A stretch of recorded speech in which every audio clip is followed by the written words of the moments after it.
it's Viva LaCoy from the all-new 104.5 The Beat, O-Town's #1 and only for hip-hop and R&B. Special guest sitting here today. We're going to talk about the book. We getting real juicy. All the details. I got Mama Karen here. Hi. And, of course, I got my boo thing, Sevyn Streeter. What's good? All right, so the book, I have it. I'm so excited. I've been reading about it on Amazon. I saw it posted on Instagram. Yes. Casualties of a Bold-Faced Lie. Now, I'm going to let her give us a little bit of a brief overview of what the book is about. Well, the book is about fraternity fraud. My husband and I raised a young lady for 30 years, only to find out that her mother intentionally lied about her fraternity and said that my husband was her father. He wasn't my husband at the time. He was just your boyfriend at the time. He was my boyfriend right? at the time, and said that my boyfriend was the father of her child, only to find out 30 years later that that was a lie. So walk us through this. You were dating this guy at the time. You guys were not married yet, just boyfriend and girlfriend. He cheated on you with the side chick, is what we're going to say. Yes. We'll refer to her as the side chick. There we go. This, all right? Side chick is what we're going to refer to her as. Okay, so he cheated on you with the side chick. Side chick gets pregnant and tell him it's his baby. Yes. Only to find out it was not. It was not. At the same time. And the saddest part in all of that was I was already pregnant with Sevyn. Wow. Yes, I had a child before I got married. Yes. But yes, I was pregnant with Sevyn, and I was 3 or 4 months when the side chick, I was living with my boyfriend, and she called the apartment. Wow. And says, "You're not the only one pregnant. Wow. I am pregnant too." Wow. Yeah. Just like that, and life changed at that point. So you are now pregnant at the same time. Yes. So you stay with them, you're mad, what happens from there? Well, immediately, I called my parents.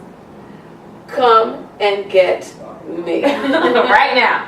I had a job up here. I had recently graduated from college the year before, so I was just starting into the education field. I left and went and moved in with my parents.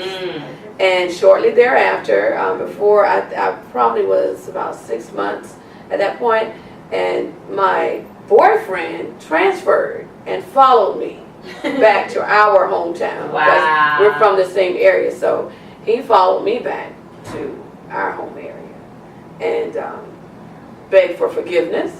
I made a mistake, but stay with me. Let me own up to what I did. I have to take care of the child that she says that I fathered. So I have much respect for him for not abandoning his responsibility. So that was one of the reasons that I chose to stay with him, was because he rose up to the occasion.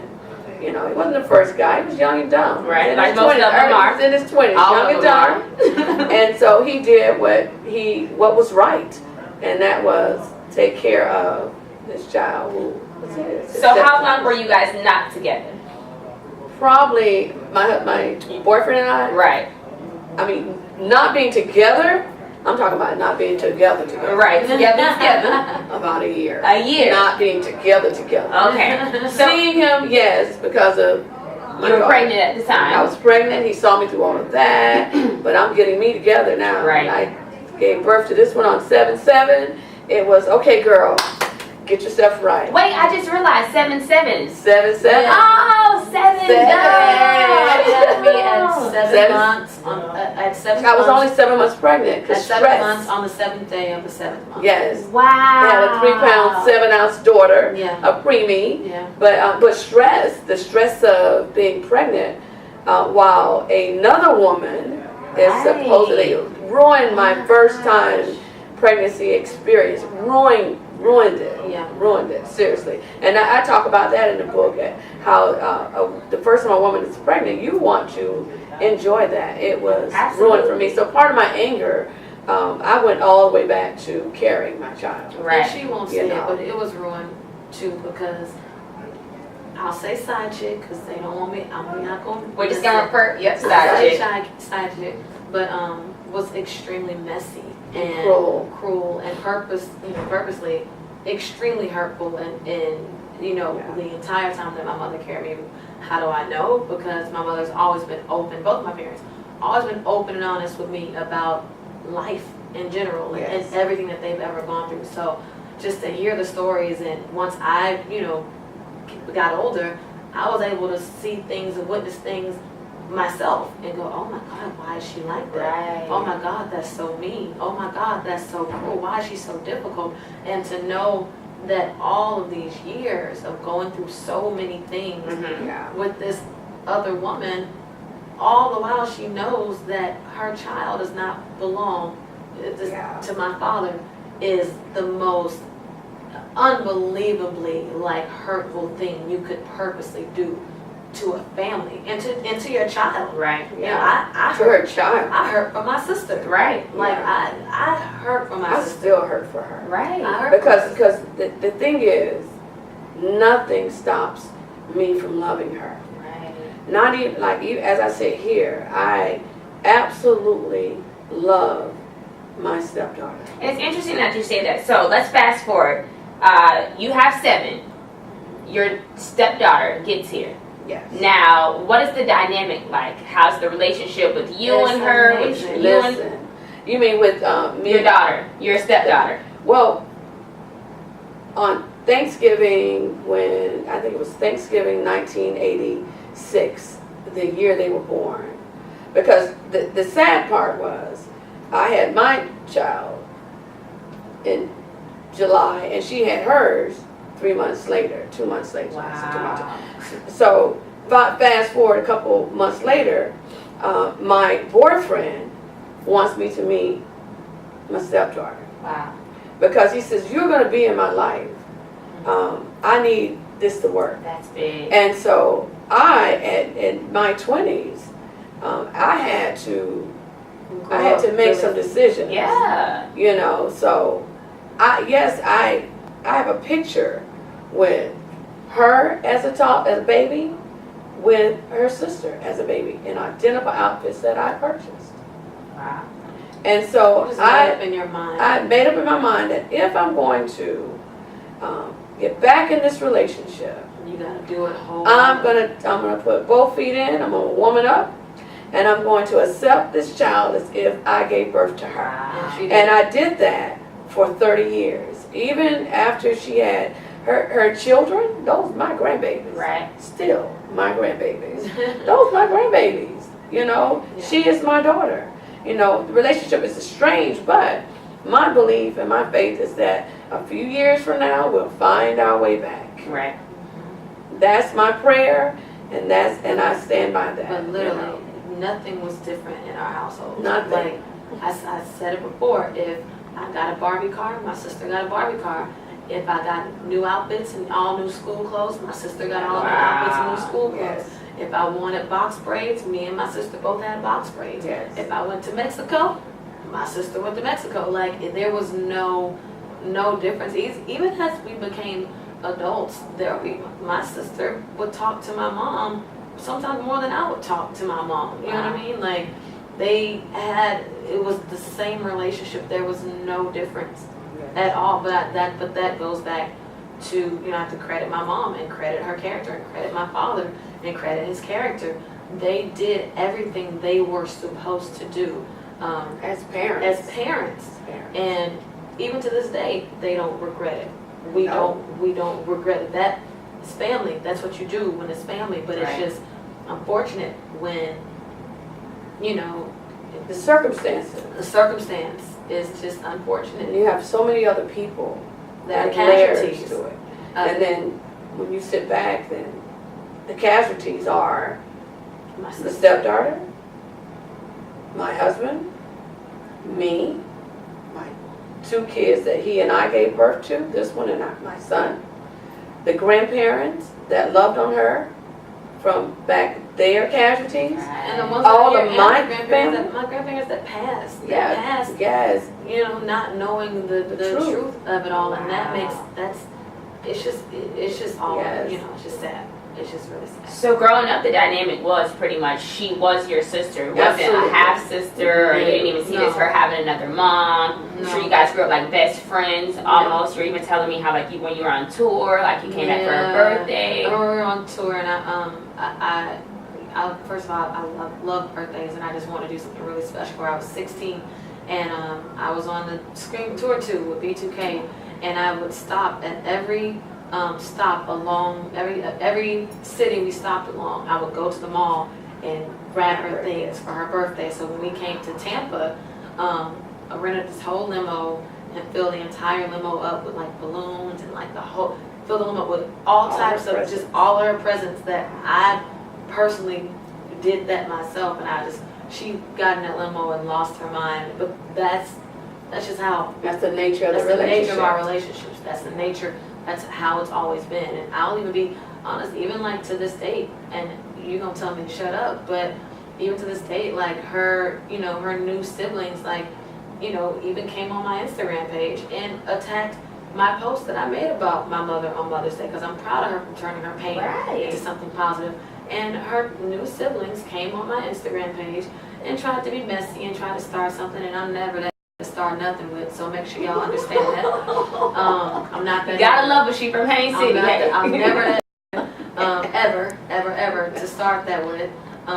But they don't, and the reason why I had to check them the way that I did is because they don't understand the nature of our relationships throughout the years. So how dare you ever have anything to say? So I want to get back to that. So now let's talk about, especially knowing the dynamic, you guys were like a family. There was no divide, anything. Yeah. How did this information come out that she was not your husband's child? Well, she, and I'm going to be very specific, and without saying any names, because I don't want to in any way offend anyone.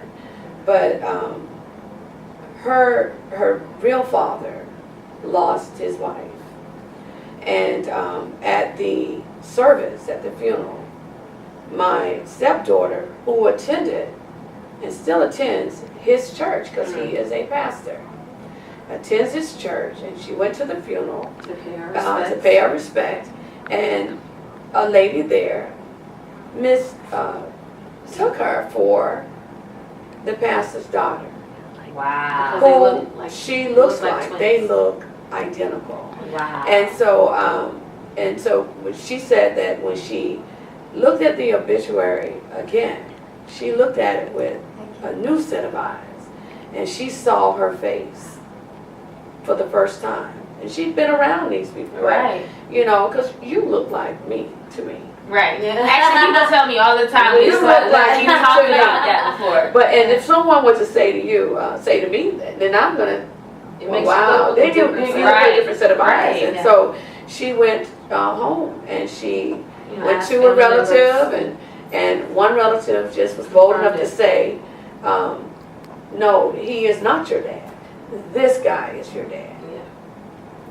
Without even hesitating. Yeah. And then she confronted her mother. So the entire time, the side chick was taking her daughter to her real father's church her entire life. Yes. From Grew up age in 11. this church. From age 11. From age 11. So this mother knew this entire time. The entire So at this age, when your stepdaughter found out, how old was she? 30. 30. So for We 30 were both years. 30. For 30 years, she's known about this and kept this secret. The entire family, who we don't live in the same city. So we would, for birthdays, we came to her, bearing gifts, as that's what you do. Right. And so oftentimes we were in fellowship with her, the side chick's entire family. I have love for her. I actually have a lot of love for the side chick's mom, the side chick's sister. Wow. The entire family. If I tell you how, that's a whole different story. Her entry into the music industry came through the side chick's sister's husband. He was a producer, a famous producer. So all our families were so intertwined. Intertwined. So God, lesson is, this is the biggest. all things work together for the good of those. So in spite of what the side chick's motives were, God still found a way to find different blessings with Yes, it. that's how You she know, my got sister into was the able industry. to be in a family with an amazing and have an additional mother who was amazing. You know what I mean? And for me, my first time I ever stepped foot in a studio was through my sister's uncle. Yes. I didn't even know how to record. Wow. He taught her how to He taught me record. how to record.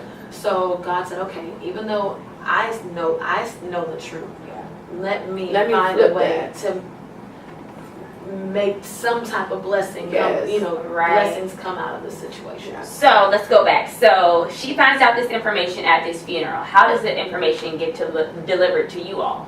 Well, December 25th, Okay. 2015, she found out.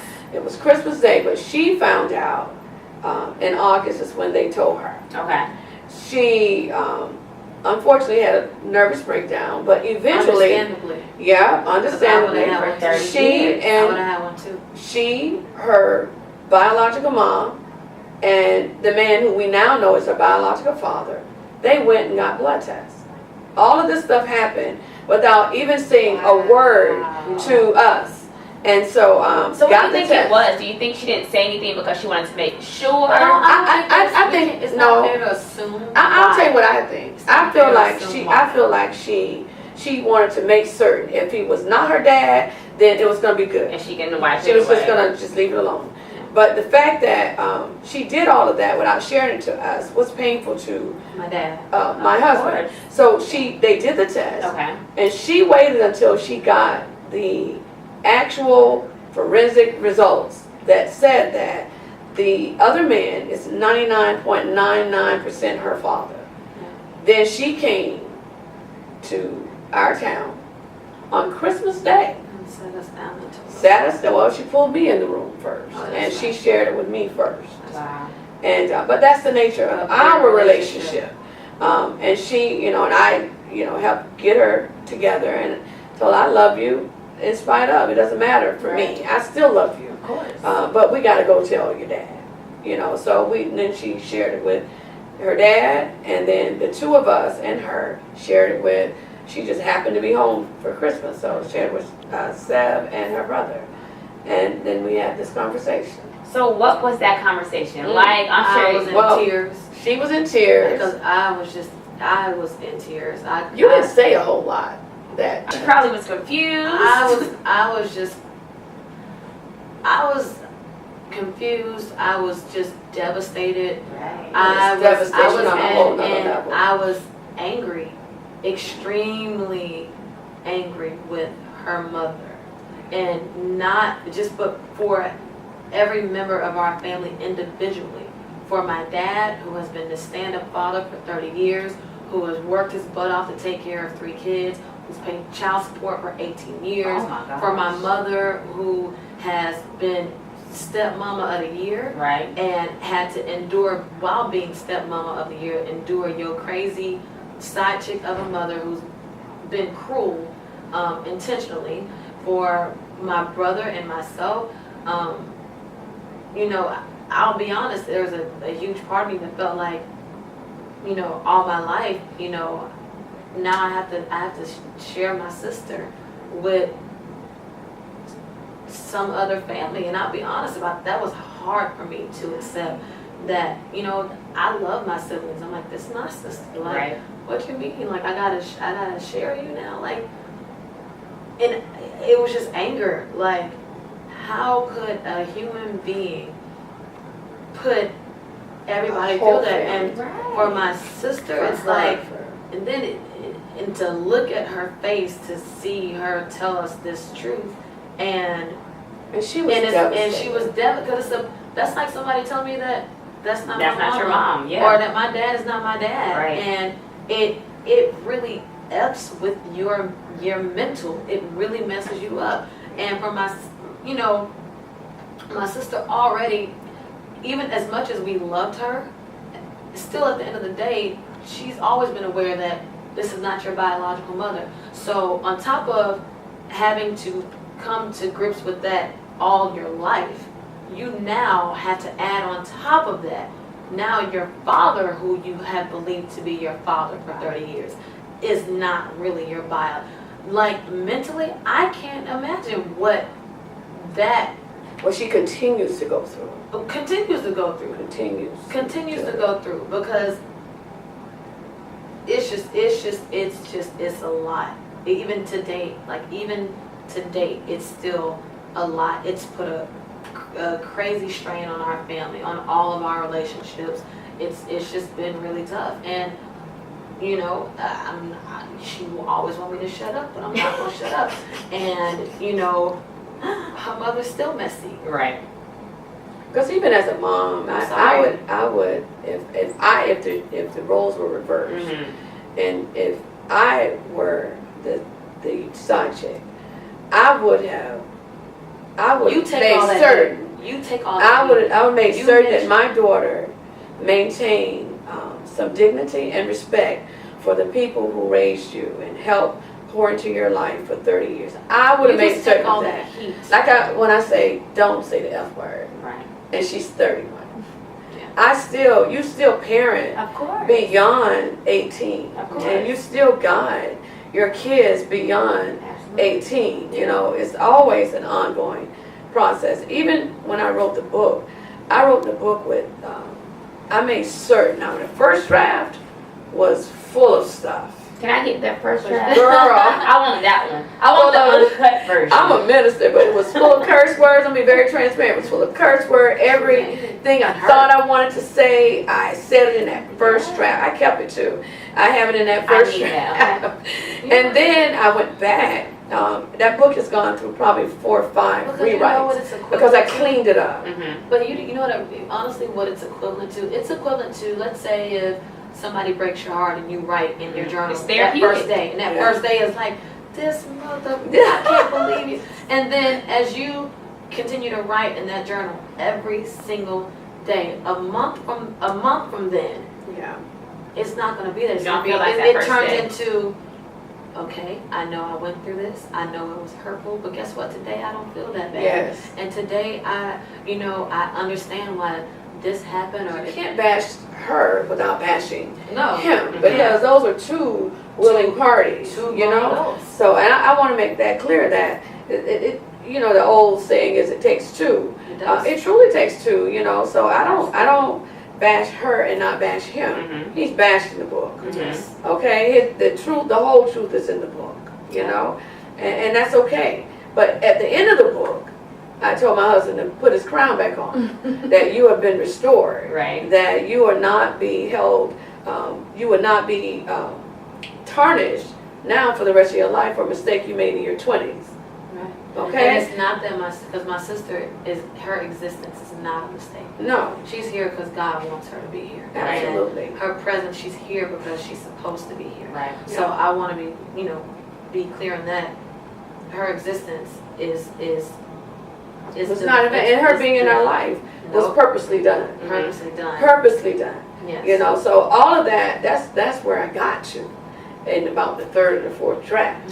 Right. That God is a funny orchestrator of life. Yeah. You know, that even though the circumstances brought a lot of pain, I wouldn't take it back, because I know that I became a better woman because I had to rise up and do something that was totally unselfish. And, Yes. you know, and I had to do that. I had to share my world, my kids with this other woman, and that's okay. I became a better woman. And My husband became a better man. My stepdaughter is a better woman Yes, she because is, my mother we were in her instilled- life. My mother and my you dad know? instilled some great things into my Yes. sister.